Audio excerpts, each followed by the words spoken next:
The funeral was silent, heavy with grief until the police dog acted. He jumped onto his handler's casket, and his subsequent actions left the entire room in tears. Here's what happened. But before we get into today's story, drop a comment below telling us where in the world you're watching from. And if you love extraordinary police dog stories like this one, make sure to hit that subscribe button. You won't want to miss what's coming next. The October morning arrived gray and somber, as if the sky reflected the sadness of those assembled at Oakwood Memorial Chapel. A cool breeze stirred the nearby maple trees, their crimson leaves sometimes detaching to briefly swirl, before landing on the gravel pathway where numerous police cruisers were arranged in precise formation. Within the chapel, the atmosphere was thick with the combined fragrances of polished wood, floral displays, and the palpable stress of shared sorrow. Officers in dress blues occupied the pews, their badges adorned with black mourning bands. Their faces, typically hardened by years of service, visibly strained to remain composed as they observed the flag-draped casket at the room's front. Officer Michael Mike Reeves, 34 years old and an 8-year veteran of the Riverside Police Department, a recipient of 2 commendations for bravery, rested silently within the wooden box. An official portrait, positioned on an easel next to the casket, depicted a man with keen hazel eyes and a gentle smile that didn't fully convey a solemn demeanor. In the front row, Mike's parents were seated, visibly burdened by the sorrow of outliving their son. His mother held a handkerchief, while his father, a former officer, gazed forward. Next to them, Mike's sister Elaine dabbed at tears that appeared unending, her shoulders shaking with each inhale. Near the side entrance, a disturbance caught the attention of several people. Officer Terrence Wilson worked to manage a Belgian Malinois, whose strong physique trembled with anticipation. The dog's golden-brown eyes moved quickly around the chapel, examining every face and every area, as if looking for someone expected to be present. "Easy, Ranger," Wilson said softly, tightening his hold on the leash as the dog made a low, mournful sound. Ranger had been Mike's partner for 4 years. Working as a team, they had located missing children, arrested dangerous suspects, and uncovered hidden contraband that could have gone unnoticed. They were the K-9 unit's most accomplished team. Now Ranger's ears twitched, his nose working intensely, showing uncertainty in his posture. 4 years prior, Officer Mike Reeves had been in the impersonal hallway of the regional K-9 training center, anxiously straightening his uniform collar. Following 6 years of patrol work, he received approval for the K-9 unit, a goal he'd held since his academy days. The training sergeant, a stern woman named Martinez with 20 years of experience visible on her face, guided him towards the kennels. She cautioned him, her keys making noise as they walked, not to become too attached too quickly. He would work with 3 prospects before final assignments were made. Some partnerships succeed, others fail. The dog's choice is as important as your own. A lively atmosphere filled the kennel area. German Shepherds, Belgian Malinois, and Dutch Shepherds were watchful in their enclosures. Martinez paused at the 3rd kennel, where a tan Malinois with distinctive facial markings stood rigidly at attention, amber eyes following every movement. "This is Ranger, 18 months old, imported from a European working line," Martinez said, observing Mike's reaction. "He has a high drive, high intelligence, and could be too intense for some handlers." A prior candidate found him unmanageable, describing him as too intense. Mike lowered himself to the dog's level, keeping eye contact. Typically, police dogs displayed immediate enthusiasm or aggression upon approach, but Ranger was an exception. He stayed perfectly still, evaluating Mike with a disconcerting intensity, as if peering directly through him. "Hey there, partner," Mike said gently. At those words, a slight alteration appeared in Ranger's stance. A minor change that only Martinez detected, his eyebrows lifting a little. The dog moved toward the kennel gate with careful steps, paused once to sniff at Mike's offered hand, then settled, holding eye contact. "Well," Martinez said, "that's certainly not what I expected." The bond was instant, though neither person nor dog could articulate it. When they started training together the following day, the other handlers observed in amazement as Ranger seemed to predict Mike's instructions almost before he voiced them. By the 3rd week, Martinez discontinued the rotations, formally assigning pairs. Their initial significant challenge arose 6 months later, a missing 10-year-old child in Oakwood Park. The search had been ongoing for hours, with numerous agencies searching the thick woodland as night fell and temperatures decreased. Mike observed Ranger assessing the scene, tracking a scent trail that other canines had overlooked. "He's detected something," Mike transmitted to the command post. "We are proceeding east towards the creek bed." Rain had begun to fall, washing away scent particles, but Ranger never hesitated. He led Mike through thickets and over fallen trees until they found the boy, huddled beneath an overhanging embankment, hypothermic but alive. Their partnership extended beyond statistics. Mike had remained single, his apartment becoming their shared domain. Morning runs continued regardless of weather. Evenings were spent reinforcing training exercises that had become more like games, their lives completely intertwined. Mike's parents had thoughtfully provided Ranger with a Christmas stocking, acknowledging him as part of the family. The 911 call was received at 2:34 a.m. on Thursday, reporting a domestic disturbance on Elm Street, a residential area of modest single-family homes.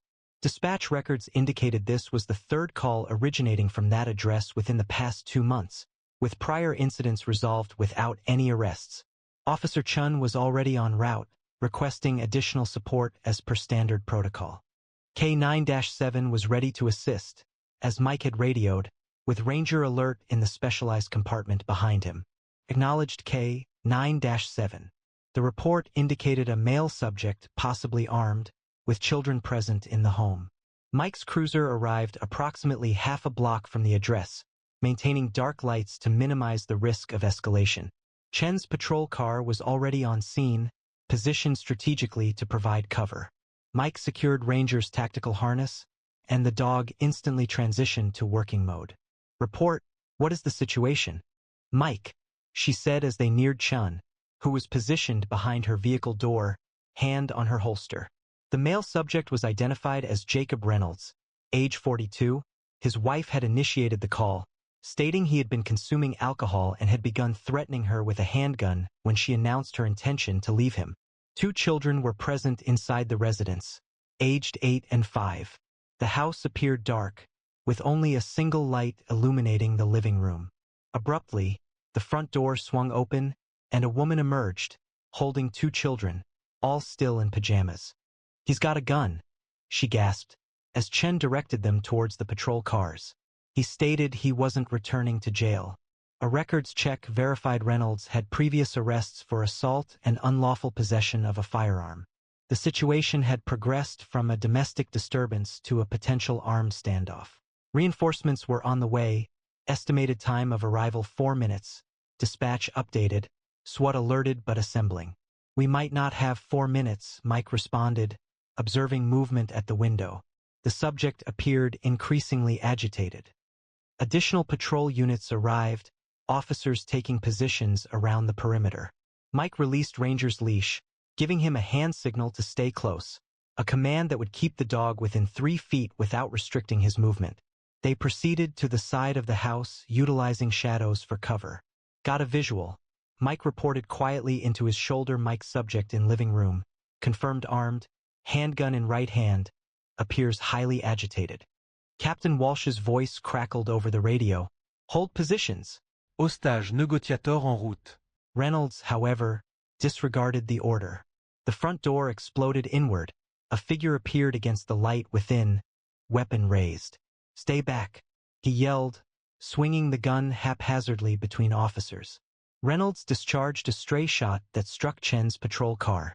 Officers retreated behind cover, issuing verbal instructions but refraining from firing due to the family's location behind vehicles.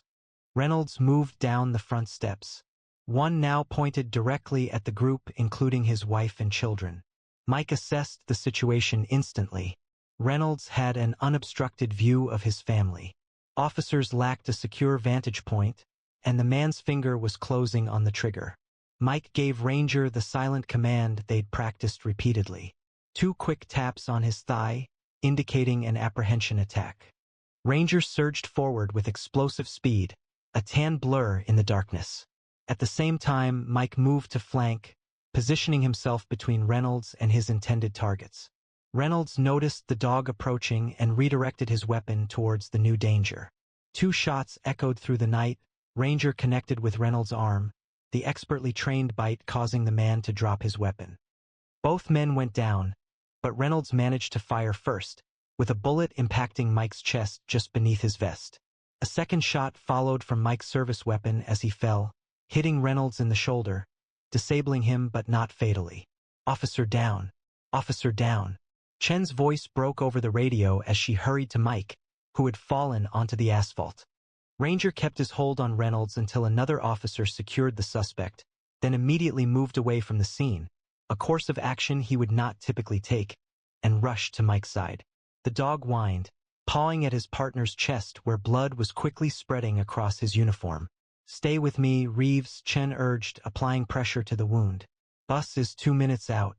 Mike's breathing came in shallow gasps, his eyes finding Ranger's.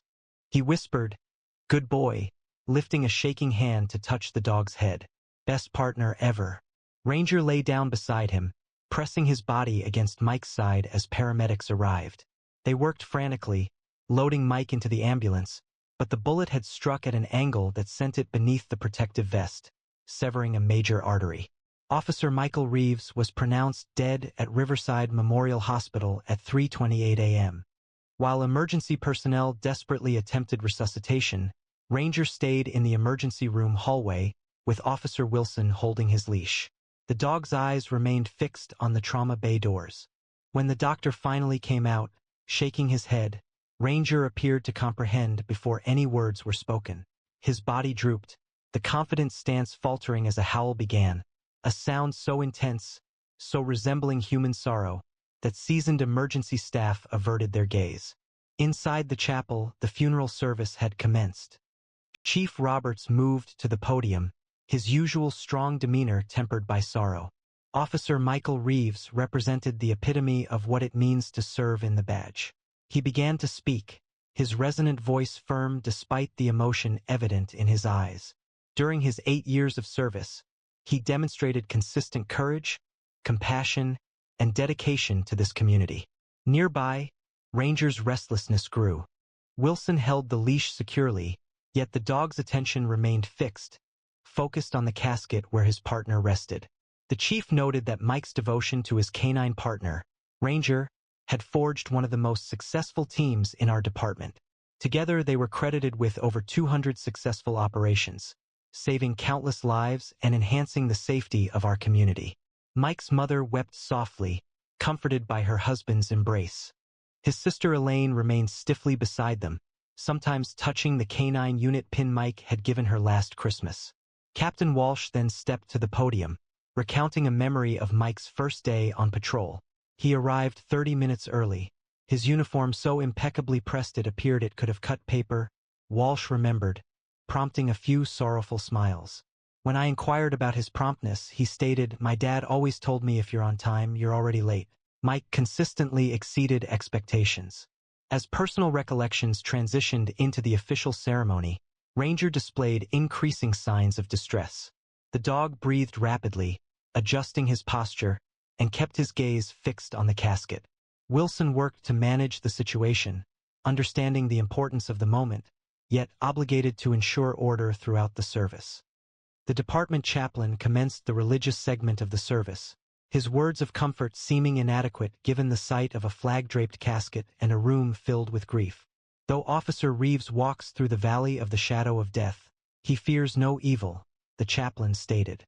At these words, Ranger emitted a low whine that resonated through the quiet chapel, and several heads turned, with expressions of understanding rather than annoyance appearing on their faces. The service continued with the presentation of Mike's badge and service weapon to his parents.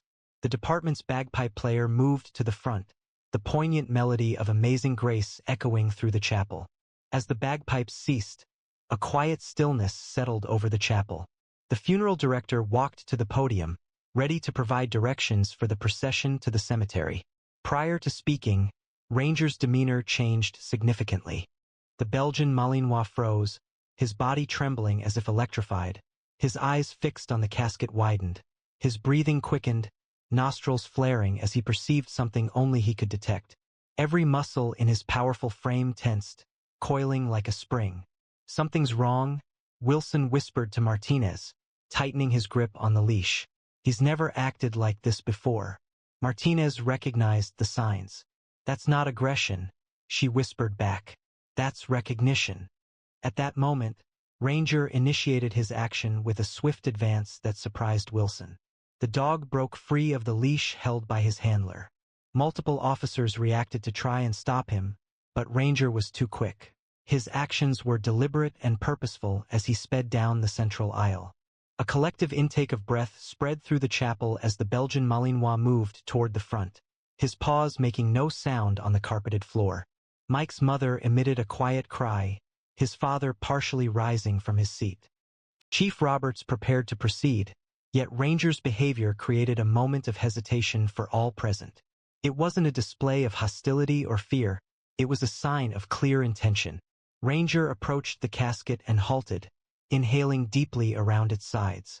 Then, with the same effortless skill that had distinguished him during his service, he jumped up, his front paws landing softly on the casket's rim.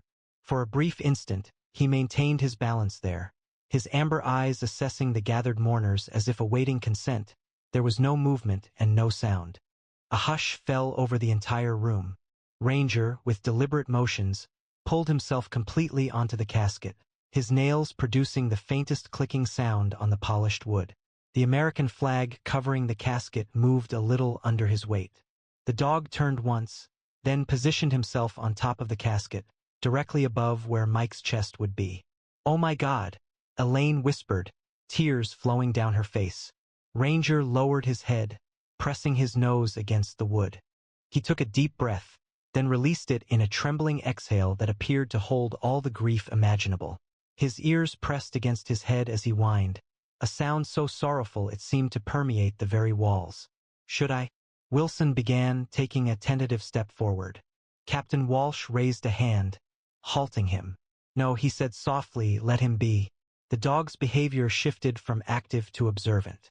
He assumed the familiar alert stance he had held many times in the patrol car, watchful, protective, prepared. His gaze moved across the room as if still performing his duties, still safeguarding his partner. Ranger remained perfectly still, his chest rising and falling in a pattern that appeared synchronized with an unseen power. The first shock among those grieving subsided into a deep silence, not distressing, but respectful. Then Ranger performed an action that shifted the moment from poignant to truly unforgettable. With deliberate slowness, he lifted his right paw and pressed it flat against the American flag, precisely over the spot where Mike's badge would be on his uniform. He maintained the position, unwavering, resolute, and clear. Elaine reacted with a gasp, her hand covering her mouth. "The salute," she breathed, her voice just audible to those close by. "That's Mike's special signal." A quiet buzz of conversation arose within the chapel, as those familiar with the meaning shared it with others. 3 years prior, Mike had developed a distinctive training cue with Ranger. It was a discreet signal, used exclusively between them, a customized gesture that Ranger would execute only in reaction to Mike's particular hand movement. This was not a component of regular police K-9 instruction. It was intimate, unique, and shared solely by them. Officer Chun, who was present the night Mike passed, moved closer to Captain Walsh. "Mike's last touch," she whispered, her voice cracking. Prior to the ambulance arrival, he touched Ranger's head in the manner he always used when issuing that command. It wasn't simply a gesture, Martinez explained softly to those present. It represented their method of conveying a message, signifying mission accomplishment when verbal communication was impossible. I have never observed another team exhibiting such a profound connection. As Ranger held the salute, his gaze remained steady and observant, as if anticipating additional direction. A profound quiet settled over the chapel, punctuated only by quiet weeping from Mike's family. Mike's father rose abruptly, his action capturing everyone's attention. The former officer moved toward the casket deliberately, maintaining a dignified posture despite the sadness visible on his face. He halted near Ranger, standing respectfully without touching the dog. Then, with careful control, he performed a formal police salute. "Mission accomplished. Son," he said, his voice thick with feeling but audible in the still room. One by one, each uniformed officer in the chapel stood and repeated the gesture, a multitude of salutes recognizing not only their deceased comrade, but the connection they were observing.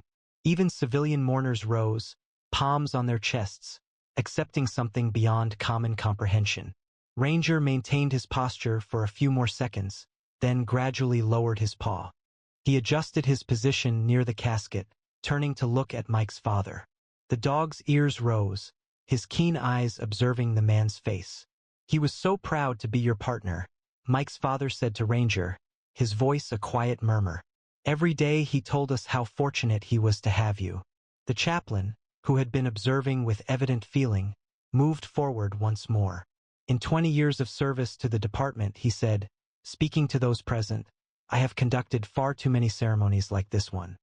I have never seen such a demonstration of the connection between an officer and his canine partner." He paused, regaining his composure. "It seems there are relationships in this world that even death cannot break." The chaplain's words appeared to fill the chapel, offering solace where it had seemed impossible just before. Mike's mother, who had been almost devastated, stood a little straighter, her gaze fixed on Ranger. Mike frequently claimed the dog understood everything, she stated, in a voice audible to those around. He asserted Ranger could occasionally read his mind.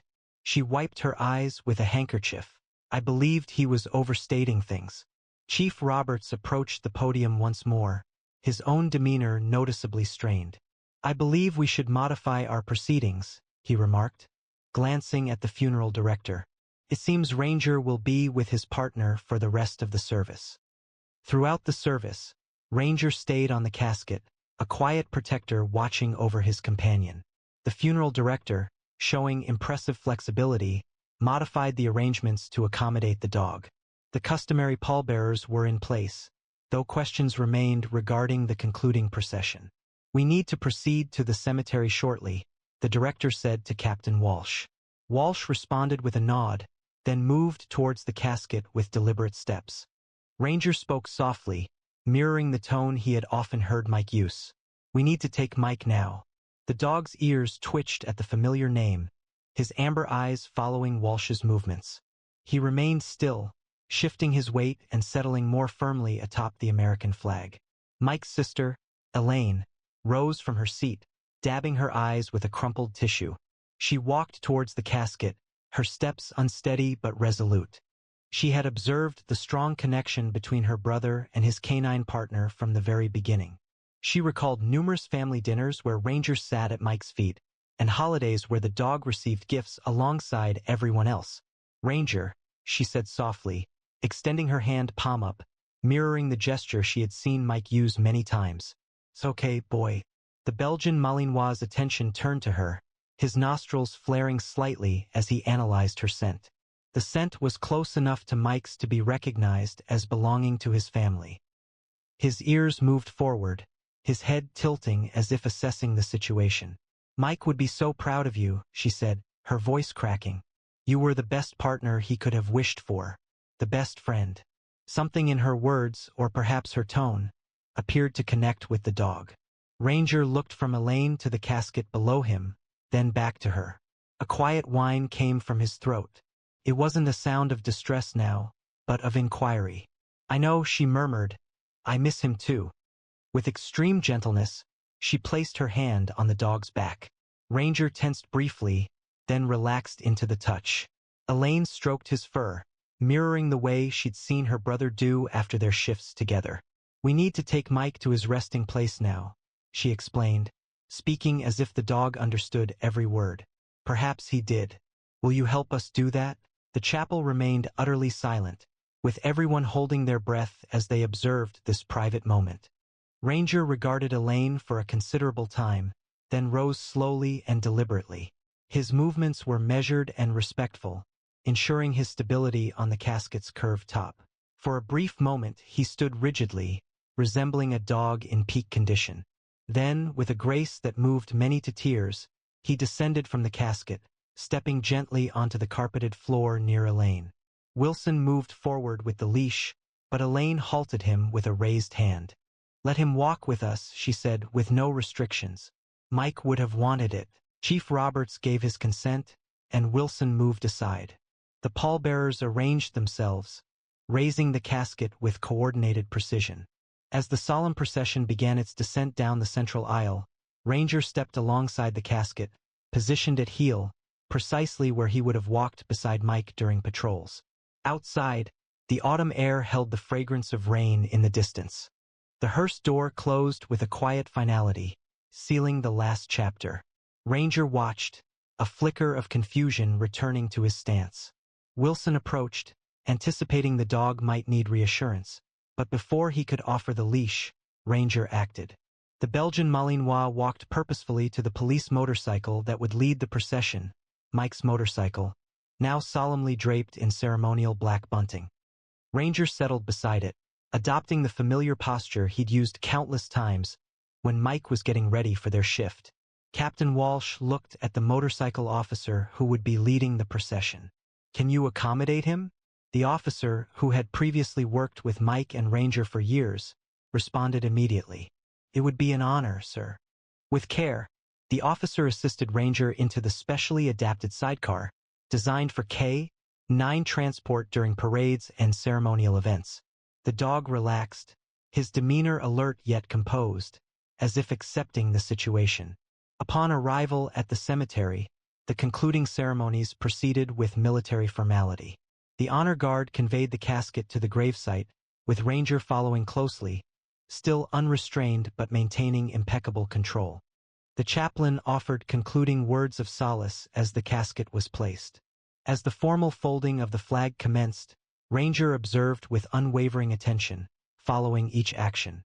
The carefully folded triangle was given to Mike's mother, who held it close. Next, the rifle salute occurred, 3 volleys that echoed through the autumn air. Ranger reacted slightly at the initial shots, but remained in position. By the 3rd volley, he remained perfectly still at attention, seemingly acknowledging the respect being shown. As the bugler played taps, the somber notes lingered in the air. Ranger advanced 3 steps. With careful movements, he lifted his paw again, pressing it against the casket in that customary salute, a concluding gesture between comrades that moved many to tears. When the final note subsided, Ranger retreated, then settled down near the gravesite, his chin resting on his paws. He remained steadfast until the last mourner had left. The cemetery gradually emptied, with mourners departing in small groups, many taking a moment to look back at the striking scene. A devoted dog kept watch near his partner's final resting place. Mike's family were the last to leave the gravesite. His father knelt beside Ranger, placing a calloused hand on the dog's back. "You'll always have a home with us, boy," he said, his voice thick with feeling. Mike would have wanted us to support one another at this time. The Belgian Malinois looked up at him, its amber eyes reflecting a depth of understanding that went beyond the boundaries of species. He shifted a little closer, acknowledging the bond, then turned his attention to the casket now being placed in the ground. Captain Walsh came forward, taking off his formal hat and holding it to his chest. He stated that the department had considered Ranger's future. Traditionally, canines are retired after their handlers pass away. Mike's mother looked up sharply. He was too young to retire. Too skilled. Walsh nodded. "That's what we believe as well. With your permission, Officer Wilson has volunteered to become Ranger's new handler.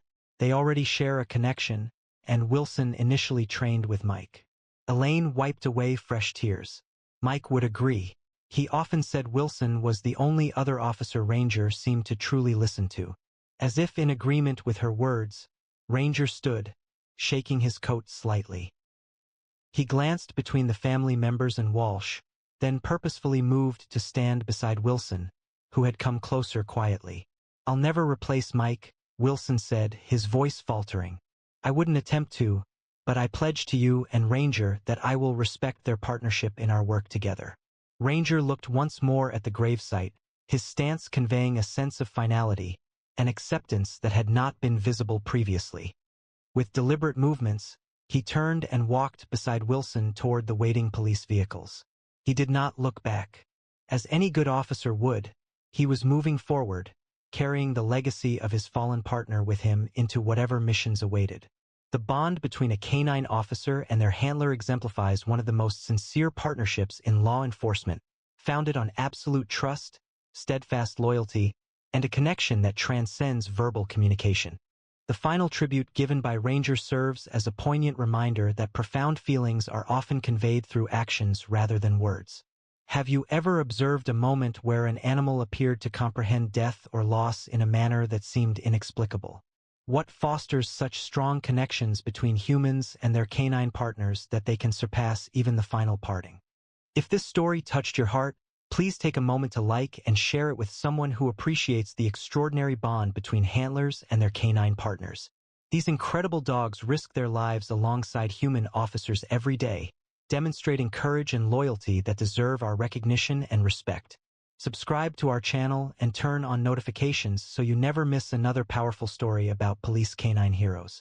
Our collection of true stories about dogs keeps expanding, with new videos added each week to display these extraordinary collaborations.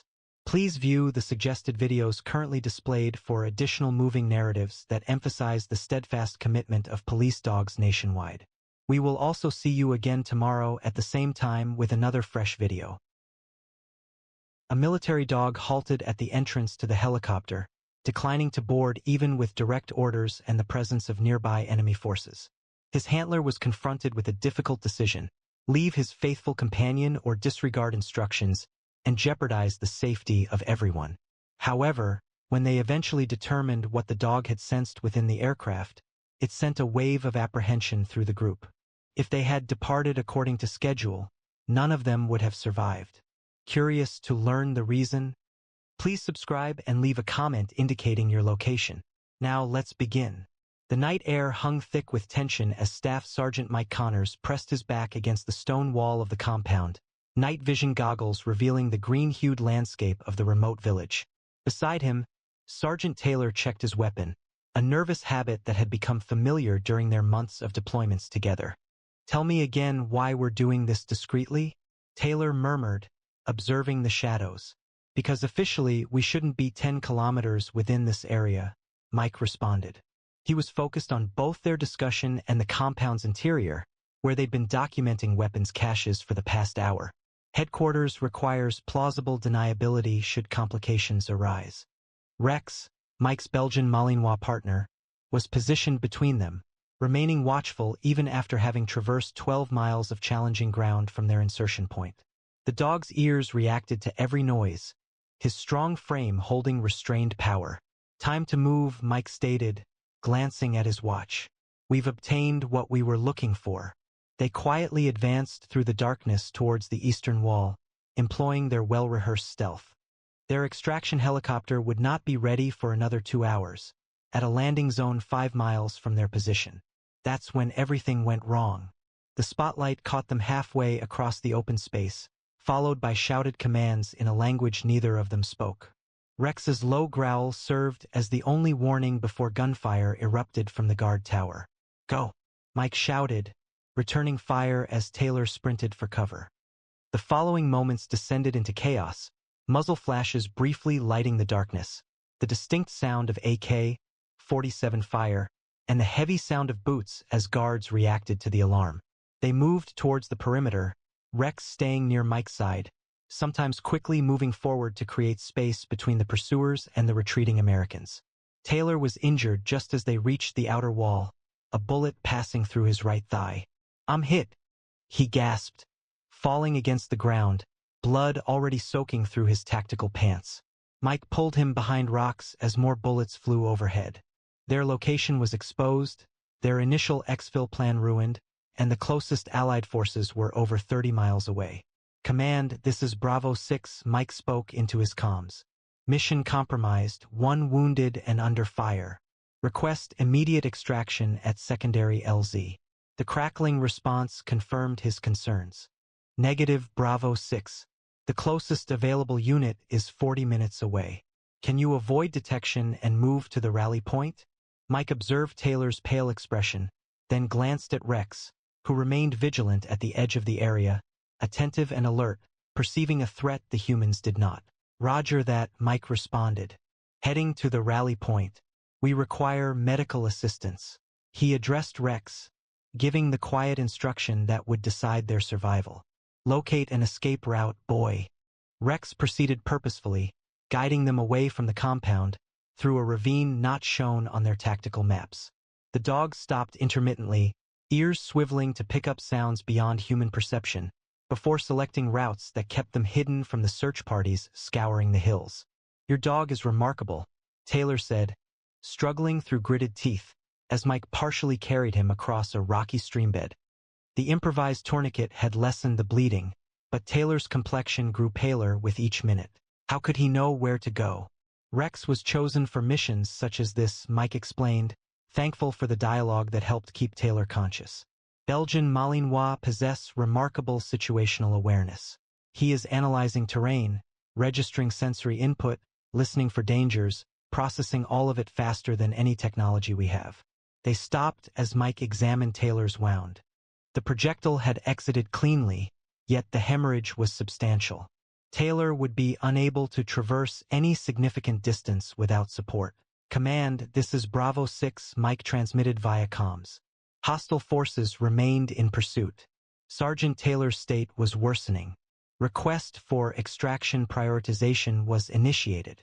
The radio emitted static. Bravo 6, this is command.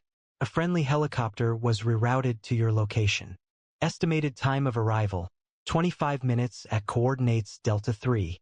Mike consulted his navigation device.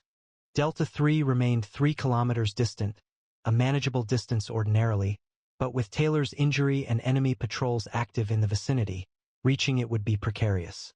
We will arrive, he told Taylor, although uncertainty likely reflected in his gaze. Simply abandon me, Taylor said feebly. I am only an impediment. That is not occurring, Mike stated resolutely. We all return or no one does. Rex abruptly stiffened, fur bristling as he focused on the darkness behind them.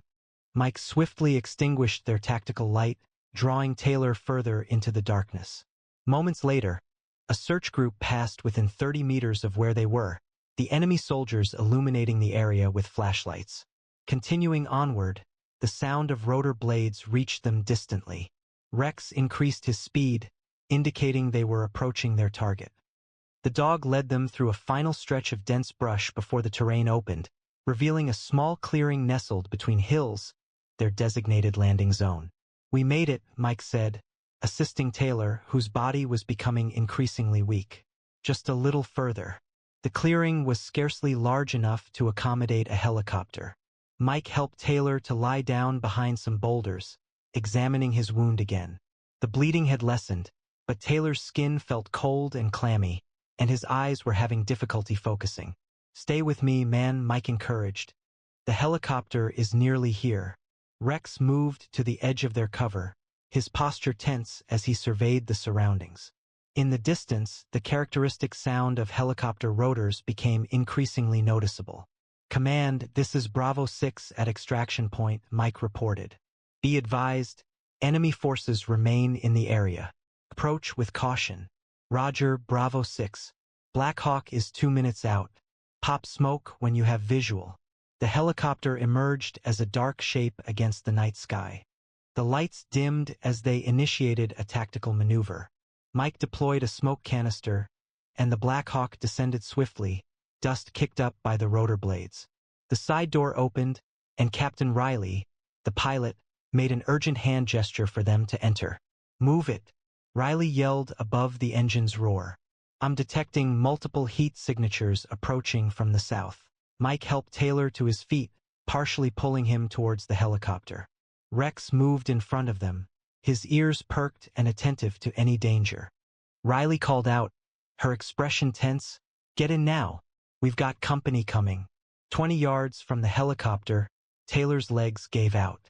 Mike adjusted his grip, now practically carrying his teammate, as they closed the final distance to safety. Just as they reached the boarding ramp, Rex abruptly stopped. The change in the dog's demeanor was dramatic. His body stiffened, ears flat against his head, eyes fixed on the helicopter. As Mike issued the order to board, Rex retreated, letting out a quiet growl Mike hadn't experienced except during training. "Rex, come," Mike instructed. The dog, however, remained in place, obstructing access to the helicopter. "What's the delay?" Riley called out, her gaze shifting between her instruments and the landscape. "We need to be airborne immediately." Taylor leaned against Mike, appearing to be barely aware of his surroundings. "What's the issue with the dog?" Mike looked at Rex, puzzled. Over 3 years of operations, encompassing numerous helicopter insertions and extractions, Rex had consistently followed commands. The dog's training was flawless, his obedience complete until now. "Something's wrong," Mike muttered. "He wouldn't act like this without a reason." "We don't have time for this," Riley called out. "Enemy forces are less than a click away and closing." Mike observed Rex's rigid posture, then looked to the helicopter, and finally to Taylor's pale face. Each second they remained exposed, their danger grew. However, Rex's actions triggered a warning he couldn't dismiss. The dog wasn't simply refusing to enter. He was actively blocking their approach to the aircraft. "Rex, heel," Mike commanded again, his tone more insistent. The dog remained steadfast, his eyes fixed on the helicopter, his body rigid with what Mike identified as an alert posture, not fear. "What the hell is going on?" Riley shouted above the rotor noise. Less than 2 minutes remained before potential compromise. Mike's thoughts accelerated. Rex, trained to identify explosives, weapons, and other dangers, was hesitant to approach the helicopter. Mike reported a possible threat to the aircraft and instructed Taylor to descend. "Rex is detecting something," he said. Riley's face changed from impatience to worry. "My pre-flight checks were clean." "There's nothing wrong with this bird," I stated. The radio on Mike's tactical vest emitted static. "Bravo 6, this is command. Satellite indicates multiple hostiles are moving towards your location. Evacuate immediately. Repeat, evacuate immediately." Taylor's head rested against Mike's shoulder, his voice a whisper. "The dog is agitated. Abandon him." "That's not happening," Mike responded resolutely. The Malinois wasn't demonstrating general fear. It was exhibiting a specific alert response, the type it had been trained to show when detecting a threat. "Command is ordering immediate extraction," Riley announced. "Fuel is being consumed while we wait. A decision is needed, Sergeant." Mike was familiar with the established procedures. The mission held the highest priority. Taylor's life was critically important. The predefined procedure for operations under duress was unambiguous. The extraction must be completed at any cost. However, Rex had never been incorrect. "I require 1 minute," Mike said to Riley. "We cannot afford a minute," Riley responded. "Enemy combatants are closing in from the south and west. If we do not launch immediately, we will all be eliminated or taken prisoner." The radio emitted a burst of static, followed by the voice of Colonel Westmore, the operation commander. "Staff Sergeant Connors, this is a direct order. Board that helicopter immediately." Mike paused, wrestling with his sense of obligation and the intuition that had protected him during 3 deployments. "Sir, my canine is signaling a possible danger to the aircraft. I request authorization to examine the area before boarding." Colonel Westmore responded, "Negative, Sergeant. An unmanned enemy drone is approaching your location in under 2 minutes. You are out of time. Abandon the dog if needed. Leave that stupid fucking dog and get on the chopper." "That's an order, Connors." Westmore's voice crackled through the static. Something broke inside Mike at those words. 3 years together, dozens of missions, countless lives saved, including his own. Rex wasn't equipment, he was his partner. "He's not just a dog," Mike replied, his voice firm, "and he's indicating a problem with the aircraft. Are you jeopardizing this entire operation because of an animal?" Westmore's voice boomed over the radio. "That helicopter is the only resource available in the area. Miss this extraction and there won't be a second chance." Taylor's breathing had become shallow. His skin was turning a gray color that Mike had seen countless times from battlefield injuries. Immediate medical assistance was crucial. Without it, he wouldn't survive. Riley had deactivated the main rotors to preserve fuel. The helicopter remained motionless in the clearing while she observed her instruments. Command wants us to abort, she relayed to Mike. Orders are to take off in 30 seconds, with or without you. Mike remained steadfast, Rex still positioned between them and the helicopter, his focus unbroken. Years of battlefield experience had instilled in Mike a single, vital understanding. In critical situations, instinct takes precedence over instructions. If you proceed without us, the mission is compromised, Mike relayed to Riley. Taylor possesses the crucial intelligence. Should he be captured or killed, all that we've endangered our lives for will be lost. Riley's face displayed a transition from frustration to doubt. Command is threatening to permanently restrict my operations if I disregard instructions. My professional standing is at stake. So is mine, Mike responded. Rex is the top detection dog in the regiment. If he indicates a problem with that helicopter, there is a problem. The radio emitted static again, Westmore's voice now laced with anger. Captain Riley, you are instructed to take off immediately. Abandon Connors and the wounded if they are unwilling to board. That is a direct order. Following a moment of suspense, Riley removed her headset and exited the helicopter. Colonel Westmore, she said, speaking directly into the radio, this is Captain Riley.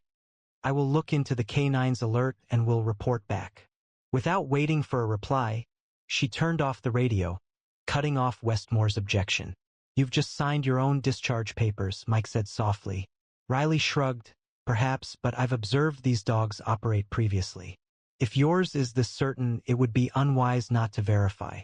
Riley tossed her flight helmet into the cockpit and moved forward cautiously, pausing a short distance from where Rex kept his alert position. What is he trained to detect? She asked. Explosives, weapons, chemical agents, Mike replied. But he's also cross-trained for mechanical anomalies.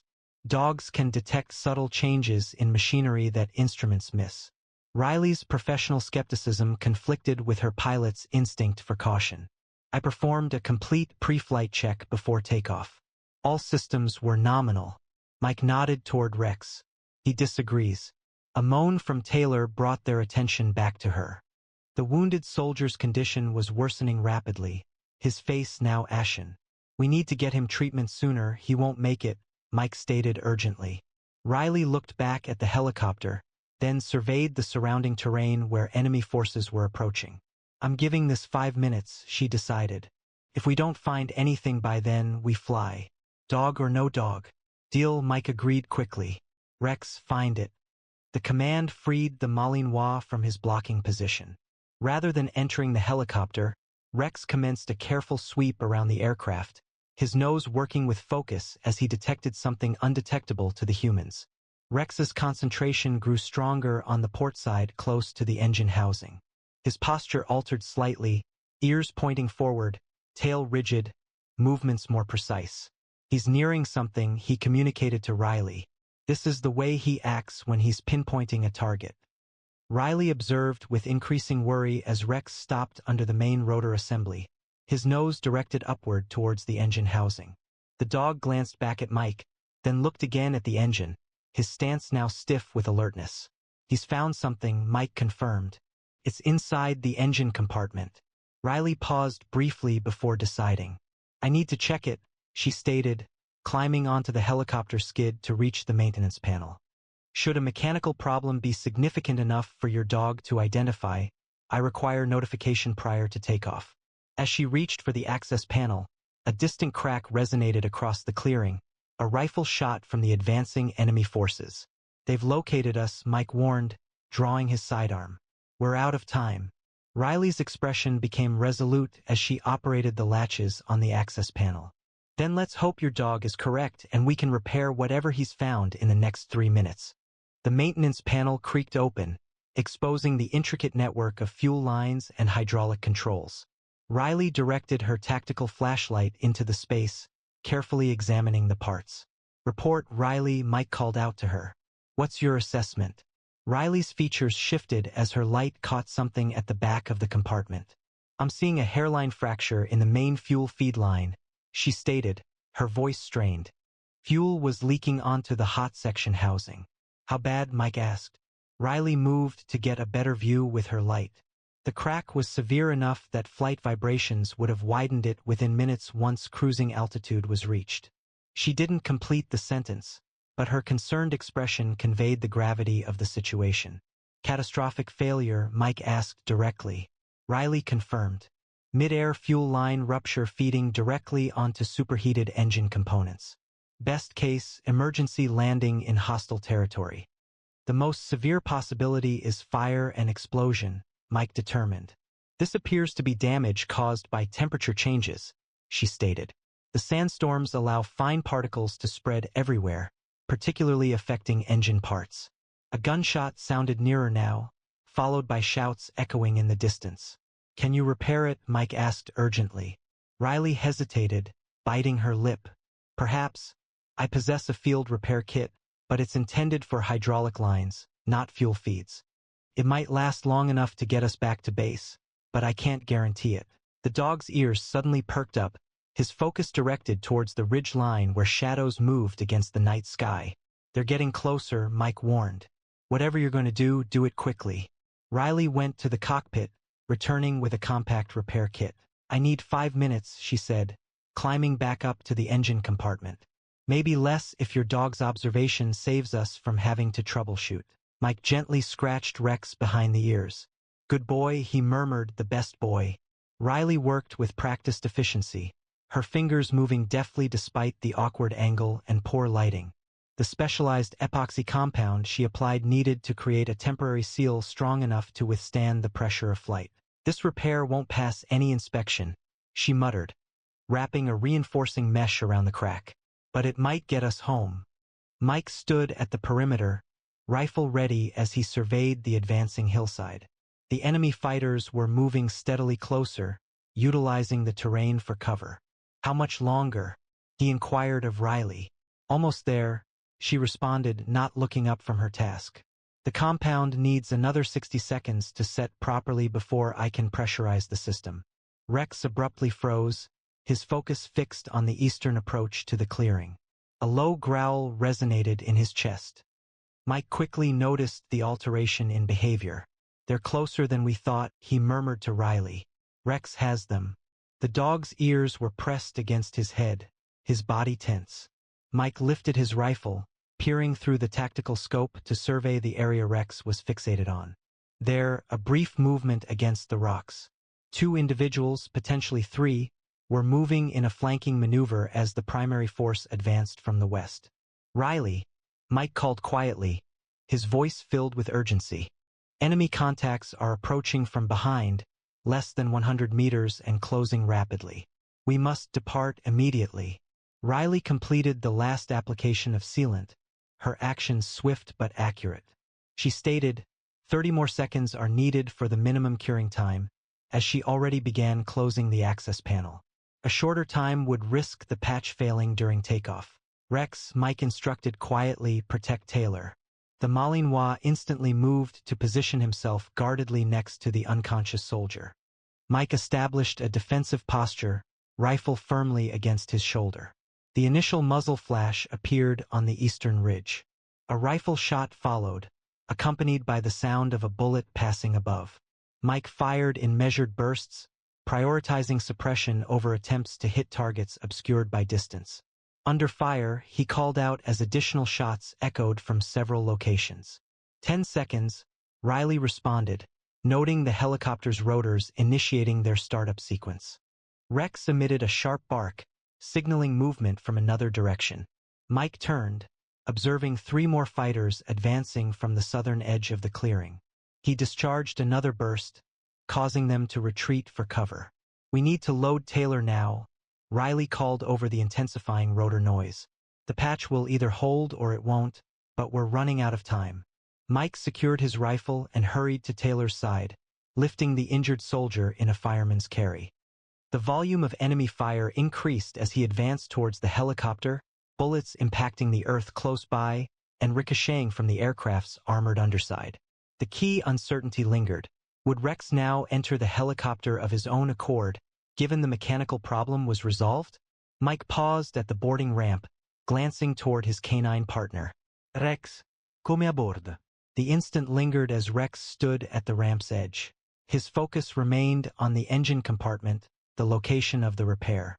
Without hesitation, the dog jumped into the cabin, indicating his approval of Riley's work. "He's good with it," Mike shouted to Riley as he secured Taylor on the cabin floor. "Let's go."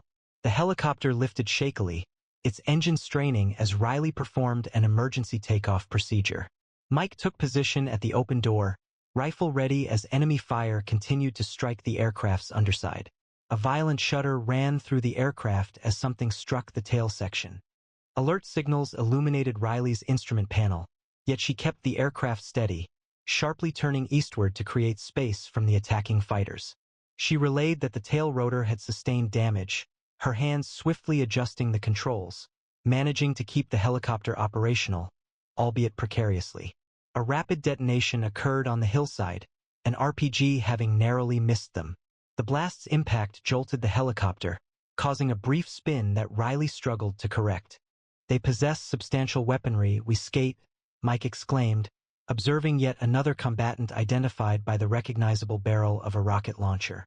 Another RPG whizzed past them, narrowly avoiding the primary rotor by a few inches before exploding in the night sky beyond. The helicopter vibrated once more, alarms sounding in the cockpit as systems neared their operational boundaries. As Mike reached for the radio, a frightening new sound pierced the helicopter's noise. A high-pitched whine emanated from the engine compartment, followed by a metallic snap that echoed through the airframe. Riley's eyes widened in alarm as warning indicators illuminated her panel. Fuel pressure was decreasing, the patch was failing. Riley swiftly manipulated the controls, making quick adjustments to preserve altitude. She rerouted fuel flow, deactivated non-essential systems, and reported we might reach Outpost Delta if the secondary lines remain functional. Rex proceeded to the cockpit entrance, his focus returning to the engine compartment. However, unlike his earlier vigilant stance, the dog now simply observed, his ears pricked forward, seemingly assessing the circumstances. "I think your dog is performing systems checks," Riley remarked with a tense laugh. "He keeps looking directly at the location of that fuel line." Another mechanical groan arose from the engine, accompanied by a brief increase in power. The aircraft stabilized, establishing a rhythm despite the damage and strained repairs. "I believe the epoxy is resealing as it warms," Riley stated, a cautious hope evident in her voice as she examined the instruments. "Pressure is stabilizing, it's not ideal, but potentially sufficient to get us home." Mike engaged the communication system. "Command, this is Bravo 6, we are airborne with one critically wounded. Helicopter sustained damage during extraction. We are requesting an emergency medical team at Outpost Delta, ETA 20 minutes. Static filled the airwaves as Colonel Westmore's voice cut through. His previous frustration vanished, replaced by a calm, professional demeanor. "Copy that, Bravo 6 medical team standing by, what's your aircraft status?" Captain Riley grasped the handset. "This is Captain Riley, aircraft operational but damaged. Tail rotor compromised, fuel system patched. We'll make it to Delta, but this bird won't fly again without major repairs." Westmore responded. "Understood. Priority is getting our people home safe. Well done, Captain." "Excellent work, Staff Sergeant." The lights of Outpost Delta became visible on the horizon. This was a comforting sight following the difficult flight. Riley had kept the helicopter at a reduced altitude, carefully managing the damaged systems and maximizing the aircraft's capabilities. She announced, with noticeable relief, 5 minutes remaining, noting that a medical team should be ready. To Mike's surprise, Taylor's eyes opened briefly. The dog, he whispered, his voice barely audible over the engine noise, was right. Yes, he was, Mike agreed, signaling Rex to come closer. The Malinois approached carefully, seeming to understand the fragility of the wounded soldier. "He saved all of us." The helicopter descended toward the brightly lit landing pad, its movement sluggish, but controlled under Riley's expert handling. Upon landing, medical staff quickly moved forward with a stretcher, and ground crew positioned fire suppression equipment around the aircraft. Taylor was transferred to the medical team, with Mike providing a quick summary of his condition as preparations began to move him to the field hospital. As Taylor was transported, Riley exited the cockpit, her flight suit marked with hydraulic fluid and sweat. With exhaustion visible in her movements, but satisfaction in her eyes, she addressed Mike and Rex. "Your dog," she said, shaking her head in amazement, "just saved 3 lives in a $12 million aircraft."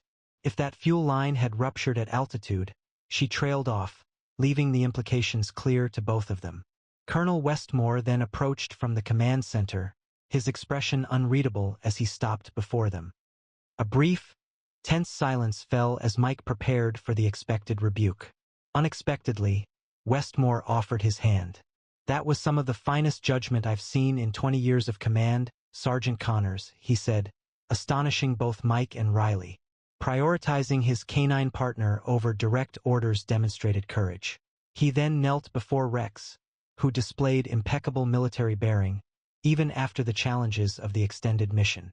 Regarding this soldier, Westmore stated, with evident respect in his voice, "I believe there's a stake in the officer's mess bearing his name." Following Westmore's departure, Riley addressed Mike. "I've been flying for 12 years, she said softly, "and never once questioned my pre-flight checks or the maintenance team's work. If your dog hadn't stopped us—" She shook her head, unable to finish the thought. "That's why we trust them," Mike responded briefly. Despite potential failures in technology, established procedures, and even directives, they still observe what remains unseen. Rex rested against Mike's leg, exhibiting signs of tiredness now that the immediate threat had subsided. Considering that this dog had traversed miles of challenging terrain, identified a crucial mechanical fault, and rescued 3 lives during a single night, it appeared to be a deserved display of weariness. "Come on, boy," he said softly. "Let's go check on Taylor, and then I believe someone promised you chicken." Have you ever observed an animal perceiving danger that humans missed? The remarkable capabilities of certain animals, particularly trained military and police dogs, frequently determine the difference between life and death in crucial situations. Would you rely on your animal's instincts even if it required disregarding direct orders? Staff Sergeant Connors confronted this challenging decision, and his belief and his partner protected everyone on that mission. Share your opinions in the comments below. If this incredible story of canine heroism impressed you, please like the video and subscribe to our channel for more amazing tales. Click the bell icon to turn on notifications so you never miss another story. Share this video with friends who appreciate the extraordinary bond between handlers and their canine partners. Check out our previous canine stories appearing on your screen now. We'll see you tomorrow, same time, with a brand new video.